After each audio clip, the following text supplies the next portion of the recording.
Okay, in this podcast we're going to take a look at reviewing electrons and periodic trends. Alright, so first of all we need to get clear about waves. So this is a wave, and the length of the wave, or the wavelength, is the length from one spot to the next. Okay, so you can see there's a time axis here, so we can look at frequency. Right, frequency, which has the symbol nu, and frequency is expressed in how many waves, some number of waves per second. So the units are s to the -1, or hertz, same thing. So let's take a look. What's the frequency of this wave? So if I'm starting right here, I'm going to count how many times I repeat that spot. 1, 1, 2, 3, 4, 5. So the units are 5 to the s to the -1. Alright, so if we look at the electromagnetic spectrum, we've got to get ourselves oriented.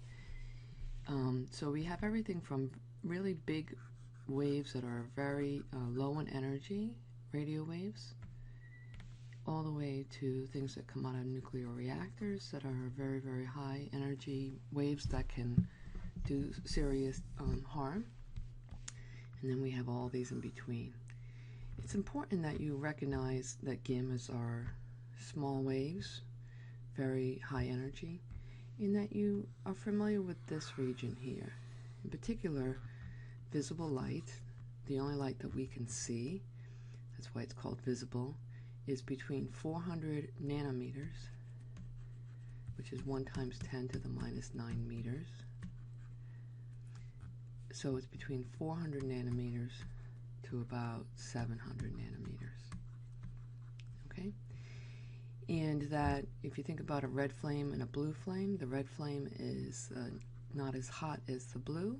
So this is the higher energy part of the visible light spectrum.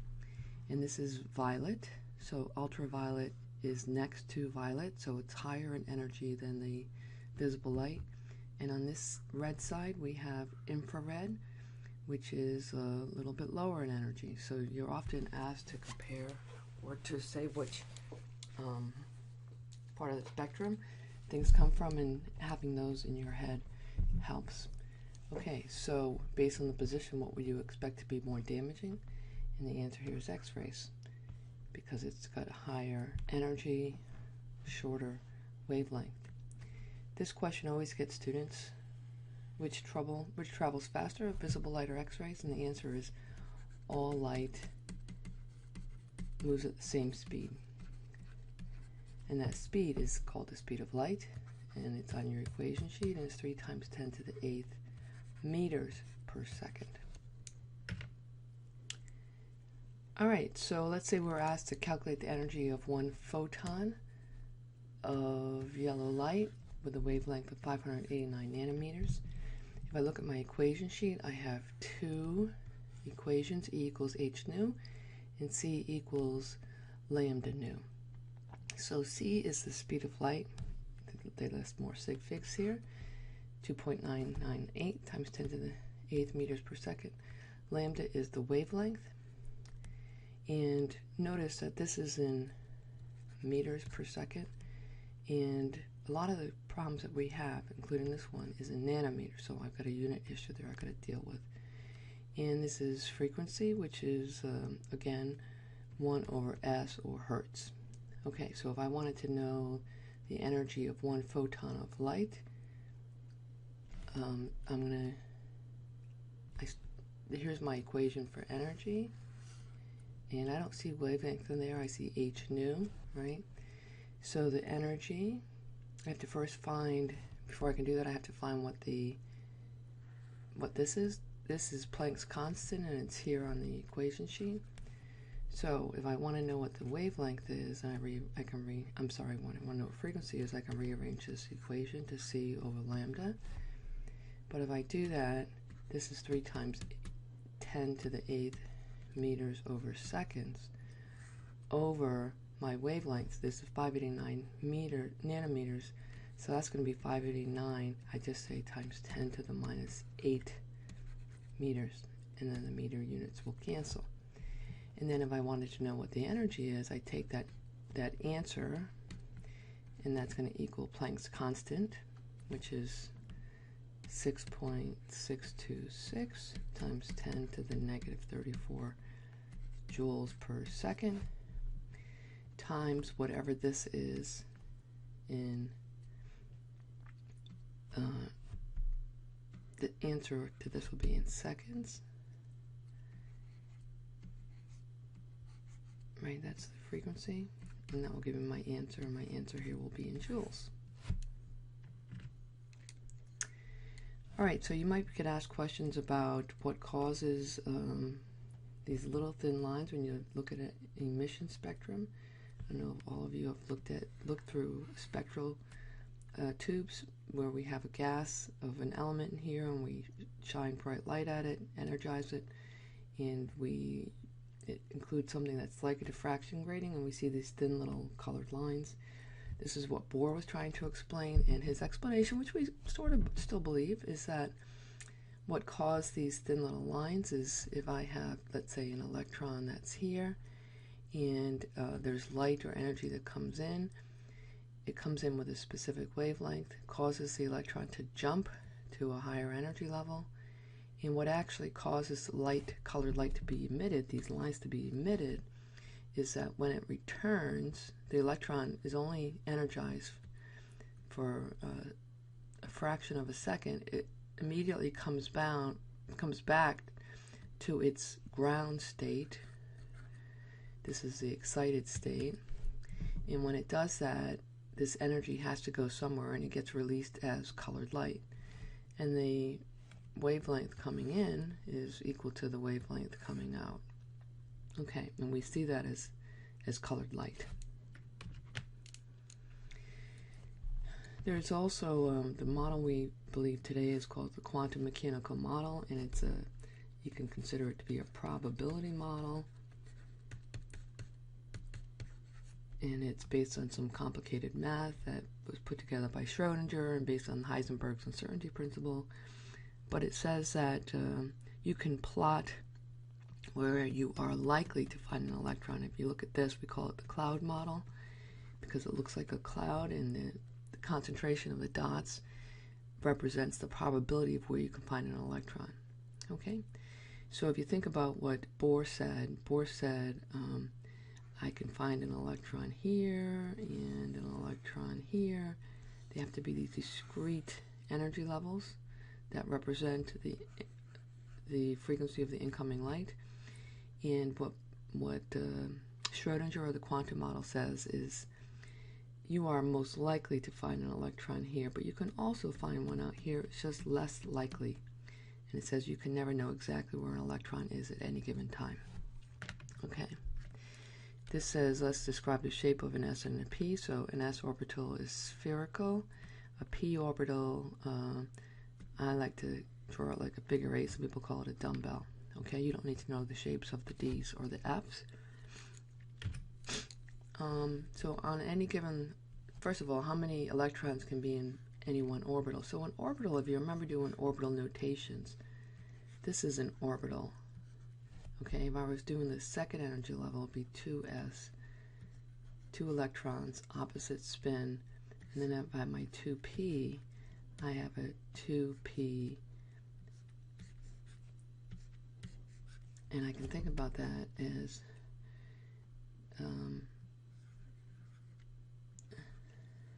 there's one of the p orbitals, here's the second p orbital, and then be a third one coming out at me. Can't really draw it in 3D. Okay, so that there's a total of 6 electrons in the p block. 1, 2, 3, 4, 5, 6, and they go in singly. So if I had to draw an orbital notation, I would put them in singly first. Remember, that's Hund's rule. And then when I get to oxygen, now I start doubling up the electrons. 1, 2, 3. So these boxes are orbitals, and any orbital can hold, therefore, 2 electrons. So at any given energy level, how many p orbitals can there be? And the answer to that is 6. And then the question, how many d orbitals can there be? The answer, there are 10 electrons here, so there can be 5 d's.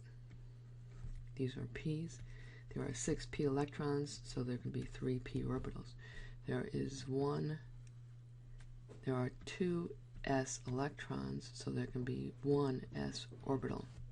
And here we have the f block, and because we have 14 electrons, there can be 7 orbitals. Okay, so let's think about, this one's asking about electron configuration of aluminum ion.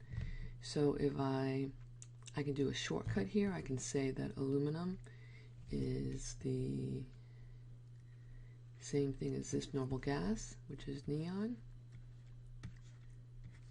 plus whatever's in its row. This would be, remember, this is where it's useful to have your periodic table numbered.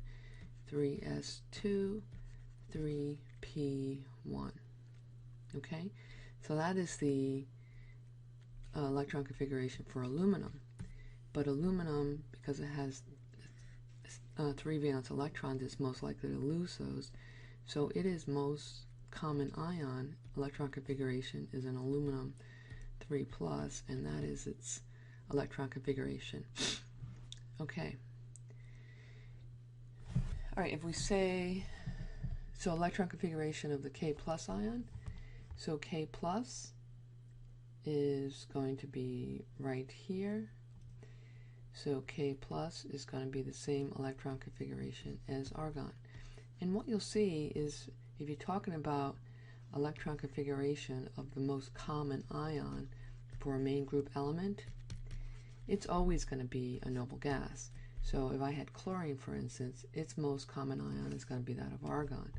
If I have magnesium, its most common ion is going to be the electron configuration of neon.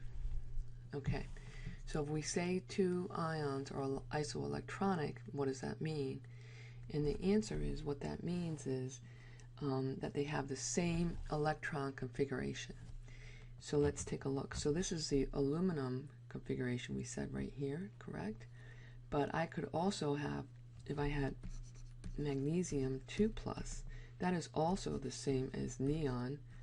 If it's just magnesium, I've got my 3s2, but when I make the ion of that, I also have an electron configuration of neon. So let's take a look here and see which of these is isoelectronic. So if I look at this, group A, I have neon, and I have F-, which would be the same configuration, right, because we have F plus 1 electron getting to neon. I have sodium losing 1 to become neon. I have magnesium losing 2 to become neon. So this is certainly isoelectronic. Okay, here I have aluminum 3+ and magnesium. So this is magnesium. Aluminum 3+ is going to be the same as neon, so this is not. If I have F- and Cl-, there's no way. If they have the same charge, there's no way their electron configuration is the same. If I look at D, I have S- 2, well, that would be the same configuration as argon. And I have Cl- 1, that would be the same configuration. I have K+ and Ca + 2, so all of those would have the same configuration, which would be the configuration of argon.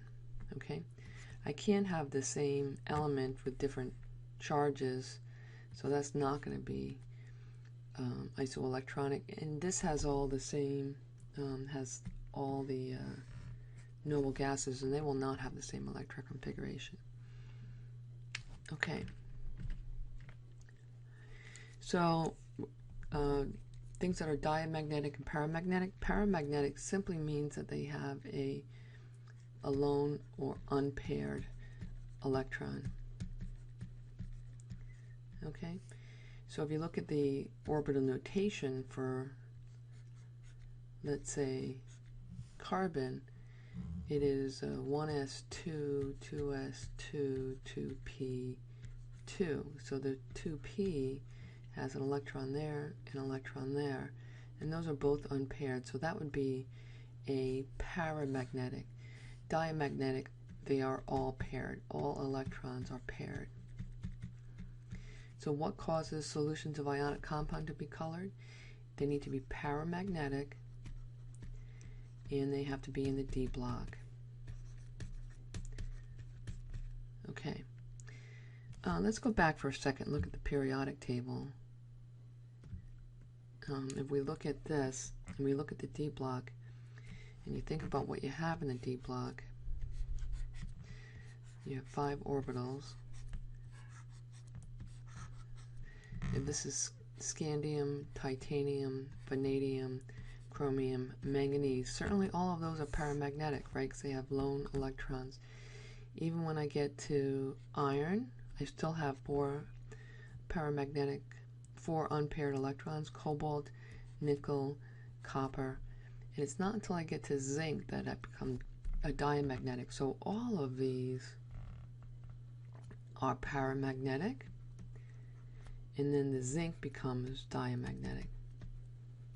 So the only groups that are diamagnetic are those that are completing the fill of an orbital. So all of these would be diamagnetic, all of these would be diamagnetic, all of these would be diamagnetic, and the last of the F block will be diamagnetic. Everything else is paramagnetic.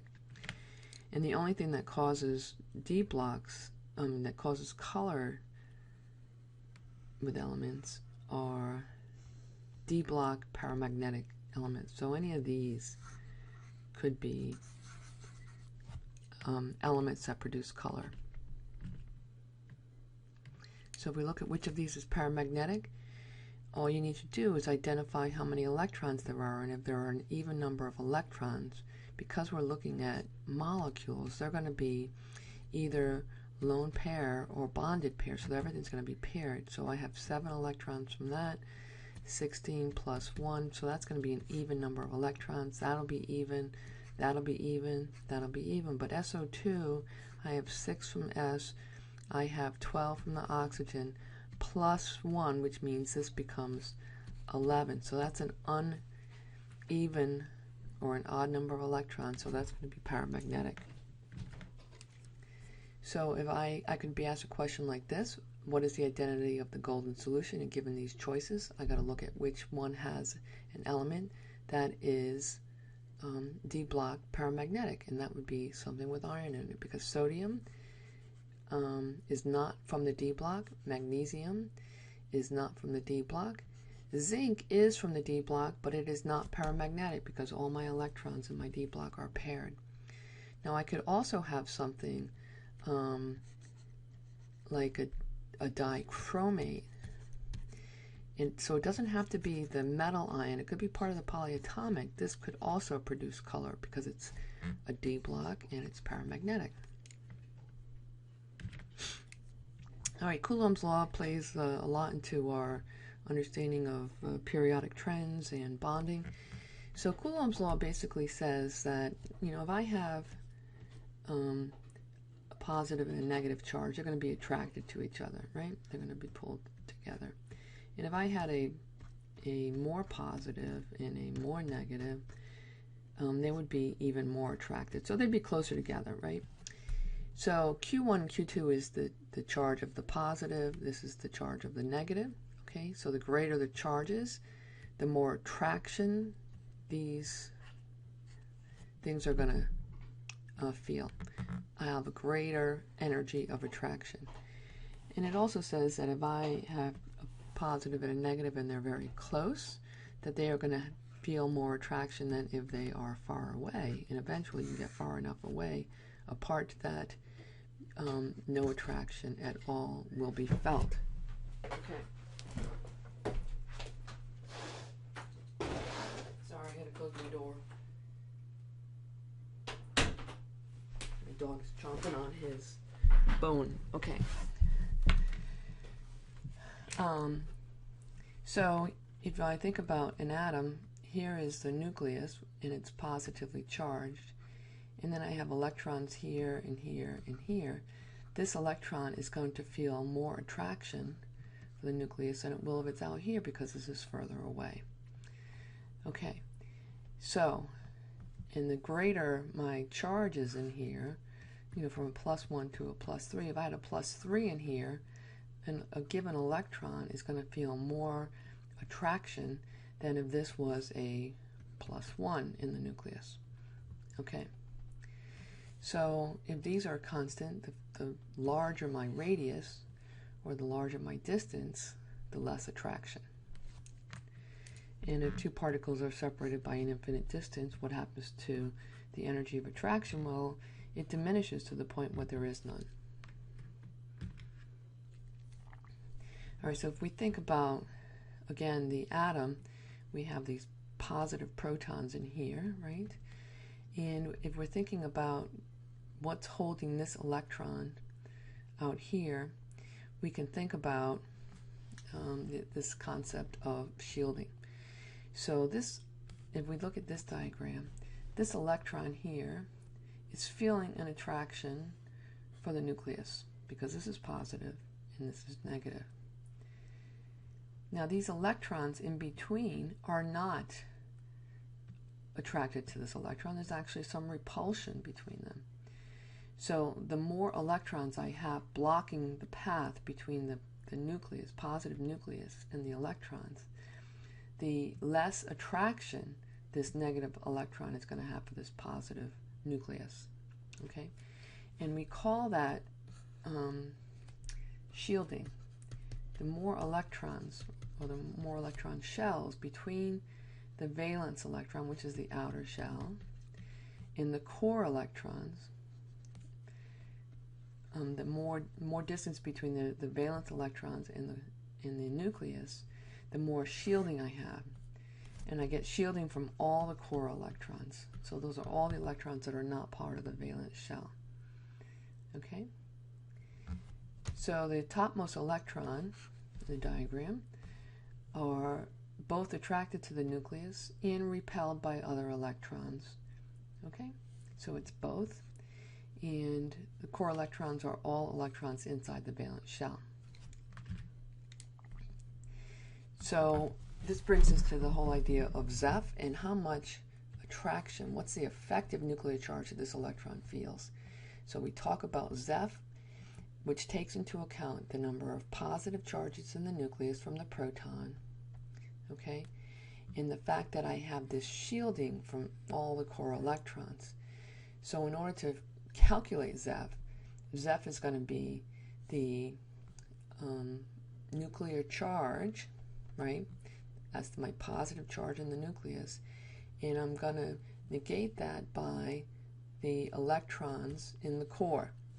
So this electron has an 11 plus as being attracted to it, but 10 of them, there's 10 electrons getting in the way that are neutralizing basically this attraction. So what this atom is feeling, this electron is feeling, is an effective charge, or Zeph, and you can use that term on the test, is feeling essentially a +1 charge pull of attraction. So if I think of what experiences a greater nuclear charge, a 2p electron of neon or a 3s electron of sodium. So this would be 1s2, this is actually 2s2, 2p, 2s, let me see, let me just, oops.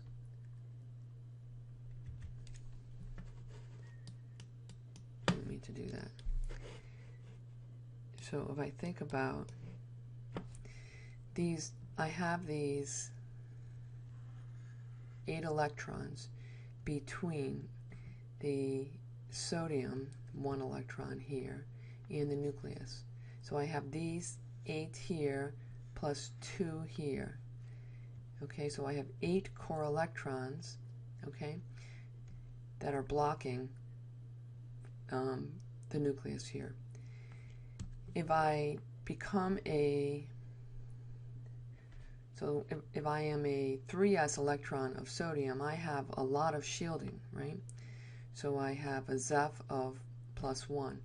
If I don't have that outer shell, now I have this 2p electron, and it is only shielded by these two. So I have a 10 plus nucleus, and in the core I only have 2 electrons. So I'm feeling an 8 Zeph. Okay, so if I think about the periodic table, and I should have put one on this slide, the Zeph remains the same going down a given group. Okay, but Zeph increases as I go across, because as I go across, I am, if I think about going across the periodic table, so let's say this is 1s, 2s, 2, this is the second energy level, this is the third energy level. As I go across, let's say from, let's say lithium, beryllium, boron, carbon, nitrogen, I'm not picking up any more shielding. I'm adding more positives in the nucleus, but I'm not adding any shielding. So this positive charge keeps building up with no additional shielding, just keeps increasing my Zeph. So as I go across, a Zeph increases, and therefore the force of attraction is also increasing across. But as I go down, I am increasing shielding because I have another layer or another shell of electrons. So I'm increasing shielding. Okay, so I can use that to answer what happens to ion size. So as I go across the periodic table, my Zeph is increasing. So I'm going from a +1 to a +2 to a +3. I have the same number of core electrons, right? I'm just changing the valence shell. So my Zeph is going up, causing greater and greater attraction for those outer electrons, pulling them in closer and closer, making my atoms small as I go across. What's happening when I go down is that I am adding another shell to my core, so I am increasing shielding. Okay, so size increase from lithium to sodium. It's not the fact that I'm adding additional protons or additional electrons, it's the fact that I have an additional energy level and therefore an additional shell of shielding. What causes aluminum to be smaller than magnesium? That is greater Zeph. So if I think about what's happening in an isoelectronic series, either I am adding electrons to the valence shell in the case of the negative ions, or I am removing a full shell in the case of my positive ions. So these are isoelectronic. They all have the same electron configuration, but as I go across, I am increasing Zeph. So my size of my ions gets smaller. Okay. So the question is, which is smaller, Na plus, or, so this is Na, this is Na atom, if I get to Na plus, I've lost this outer shell now, and I still have the same 11 protons in the nucleus, so I feel much more attraction here. Lost a whole shell of shielding, so this is going to be much smaller. So sodium is larger, sodium plus is going to be smaller. Okay, ionization energy is how much energy it takes to remove an electron from a valence shell. Okay, so if I look at what happens when I go across, I'm increasing Zeph, right? There's more attraction for the electron towards that increasingly positive nucleus, so it becomes more difficult to remove that electron because I'm breaking that attraction. Okay, so as I, in general, as I go across the periodic table and increase my Zeph, ionization energy goes up. Okay, and in general, as I go down a group, ionization energy declines because I have more shielding. Okay. Now, there's always two anomalies that the College Board will ask about, and that is these. Why do these go down? All right, so let's think about, so In the 2s, I have lithium, and in the 2p,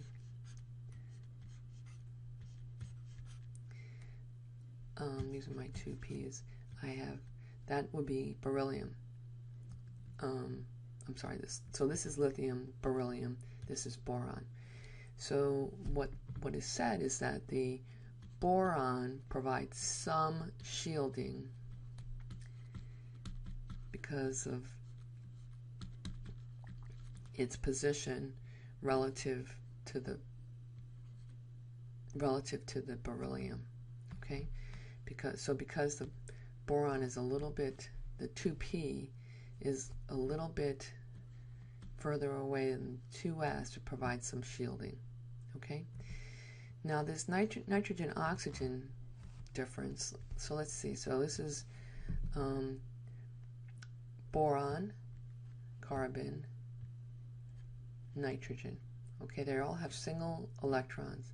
When I get to oxygen, now I am pairing up. And when I pair up, I can have in a given orbital electron to electron repulsion, where those electrons are repelling each other, making it easier for one to come off. So if I look down my group, and when I go from this group to this group, I always have that happening. I start to get electron repulsion, making it a little bit easier to remove that electron.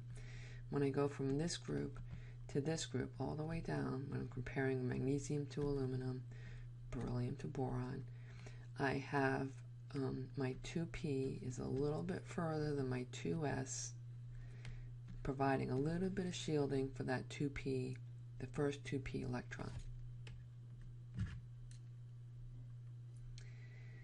Okay, so you might be asked about a question like this, where you are given a series of ionization energies. So ionization energy 1 is the energy required to remove 1 electron.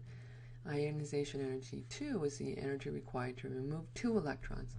So if I look at sodium, so let's say it has, that's a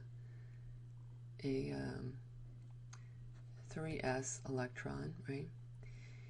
If I remove 1 electron, not so hard to do, okay? But once I've lost that electron, I've lost a whole, this is the nucleus inside, I've lost a whole shell of shielding, okay? And now I'm trying to remove from the core, okay? So what's happening here is I've lost shielding. So when I've lost an outer electron, or when I've lost the last electron from the valence shell, it now becomes very difficult to remove an electron. So what you want to do is look at the big jump. So I'm going from 27 to 11.5, okay? So what's this telling me is I have 3 electrons, not so hard to remove from aluminum, but when I get to the 4th electron, I'm now removing from the core, and I get a big jump in the ionization energy. And this is because of loss of shielding due to a loss of an energy level or a shell. Okay? So if I looked at this, it might say, what group is this in? So my ionization energy goes up. The 4th electron is the hard one to remove, which means these are valence electrons. This means I'm pulling from the core. So I must be in the 4th group.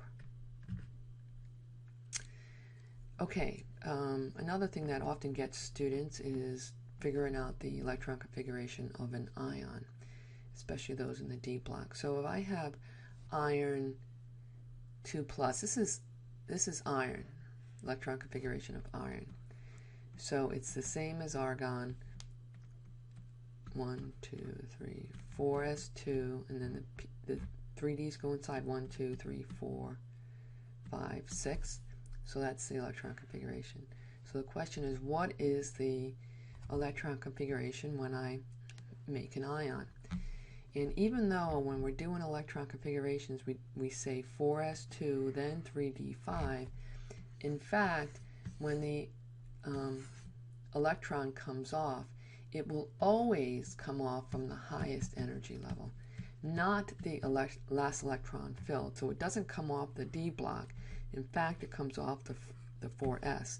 So the correct configuration for the ion is 3d6. So even though I've added those after my 4s2, these are further away, and they're going to be the first electrons to come off. Okay, so don't let that question get you. So electron affinity, so ionization energy is how difficult it is to remove this electron, and electron affinity is, and this requires an energy input to remove something. And remember, on the AP exam, anytime you are bringing things together, you are more stable. The only reason they'll come together, they're more stable, they're lower in energy. It is exothermic. Anytime you are trying to break apart two things, it could be breaking a bond, it could be removing an electron, it could be breaking an IMF, that requires energy in its endo. Okay, so ionization energy, that's an endothermic process, removing something, breaking an electron away. Electron affinity is what is the energy, the release in energy when I add an electron. So if I think about something like fluorine that has 7 valence electron, it is likely to gain an electron, right? And it gains that electron to become more stable. And more stable means lower in energy. So electron affinity values are generally negative because it's becoming more stable, lower in energy. So electron affinity is really just the opposite of ionization energy. One is removing that electron, and the other is the energy loss I have when I gain an electron. So electron affinity is going to be exothermic. All right, electronegativity is the tendency for, when in a bond, for an element to pull electrons towards itself. So hydrogen and chlorine are sharing a pair of electrons, but they're not sharing them equally. Chlorine is more electronegative, which means that that electron is pulled more closely to itself. So if I orient myself on the periodic table, the element with the highest electronegativity is fluorine. And as I go down, I'm adding more shells or energy level, and the ability for that atom to attract electrons is less because of Coulomb's law, right? The distance is too great. So fluorine's the high, go down from there. Just like ionization energy, fluorine is the highest, right? Ionization energy, how difficult it is to remove electrons. It does go up more with the noble gases, but they don't generally lose an electron, okay? So the trend summary is, as I'm going across, so lots of questions about why is, let's say, oxygen, or why is fluorine smaller than oxygen? Or why does calcium have a lower ionization energy than magnesium? What you want to always say when you're going across, it's because of Zeph. You're increasing the charge on the nucleus, but you are not changing shielding. As I do this, I am adding another shell, so the explanations always involve shielding going down, Zeph going across. Just a little thing on semiconductors, if you could ask, and there's been a couple questions on the new exam. If I think about silicon, right, it's got 4 electrons like carbon does, so it forms these networks with itself, right? Right, so you have all of these single bonds between silicon and itself.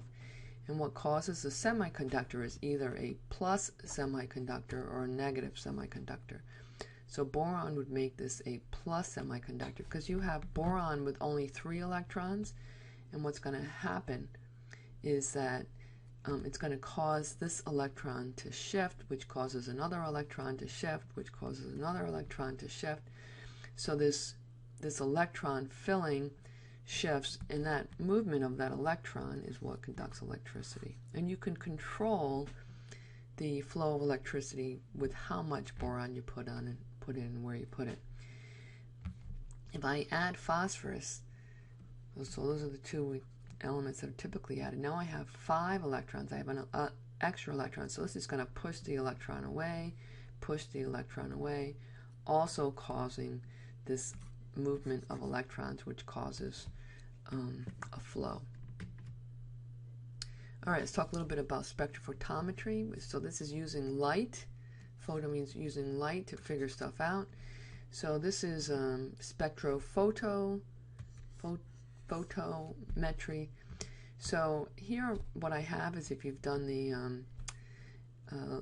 spectrophotometry experiments using the SpectraVis from Vernier, what I have is I have a sample that's, I'm always working with a colored sample. I'm using visible light here.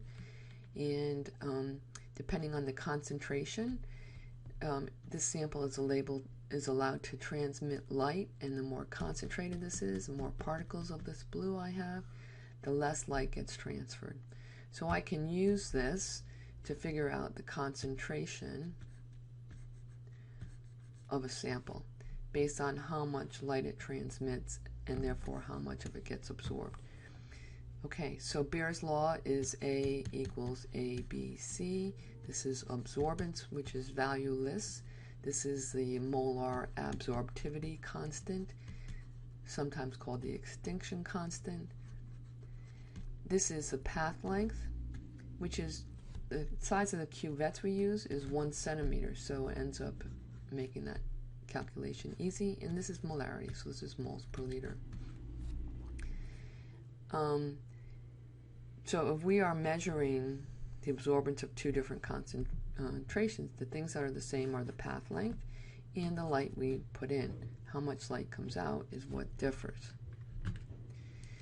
So if I'm thinking about using spectrophotometry, I have to pick a wavelength that represents where the colored substance is absorbing light. And the rule here is, in order to get a reliable answer, I need to pick something that is greater than 0.2 in absorbance, because if it's too low in absorbance, there's too much light going through, and it's hard to get good results. And I want to be less than 1.0. So this is a good value. So I want to be near the peak, between less than 1 and greater than 0.2, which is what's here. And really any of these values would work. But the whole idea is, what I'm going to do is make a concentration, I'm going to make a calibration curve. This is a calibration curve. And so if I have a sample and I want to know what its concentration, let's say of a copper plus 2 ion is, what I can do is make different molarity. So I make a 0.5 molar, a 1 molar, a 2 molar, a 4 molar of the copper. I make this curve. So when I'm making this curve, I want to make sure, you know, if I'm looking at the absorbance with my 4 molar substance, I'm going to get much less absorbance when I get down to 0.5 molar. So closest to the peak, closest to 1, but less than 1. So you don't want to really pick an absorbance here when I'm at 4 molar, because when I get down to half that molarity, I'm going to be in the unreadable region, or the unreliable region. So the way it works is I make this calibration curve, and let's say then I have my sample with an unknown concentration. I put it in, and I get an absorbance of 0.6. What I can do is read across on the graph, and what I see is that I have a molarity of 6.5. Okay? And the slope of this is absorbance. It's equal to A, B, C. But you could also think about this as Y equals mx plus B. So first of all, there's no y-intercept. B is always 1. This is my molarity. I'm sorry, the x is my molarity. So my m is my A. So my slope is the molar absorptivity. So if I wanted to know what that is, I can just find the slope of this line. Okay. Last thing we're going to look at is photoelectron spectroscopy.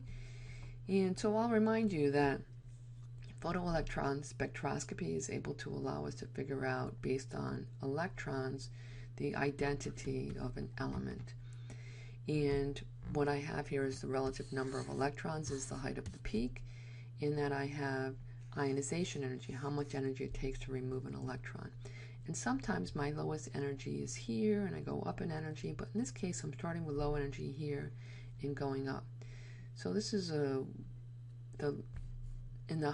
electron that is most difficult to remove is going to be the electron that is closest to the nucleus, right? Because it doesn't have any shielding if it's right here.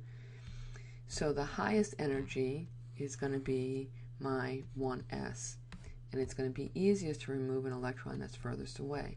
So this is a 1s2.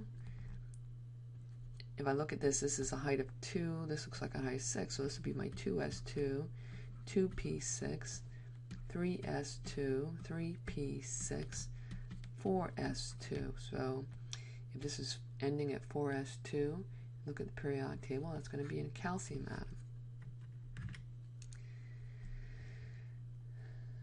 Okay, so if I look at this, I have a 1s2, 2s2, 2p, half the height, 2p1, so that is going to be boron.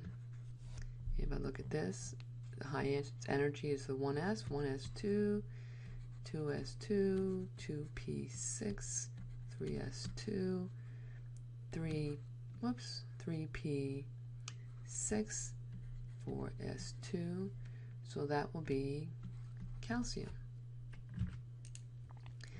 So question here, why are calcium's peaks slightly higher in energy than potassium's peaks? So on the periodic table, that's 4s1, 4s2.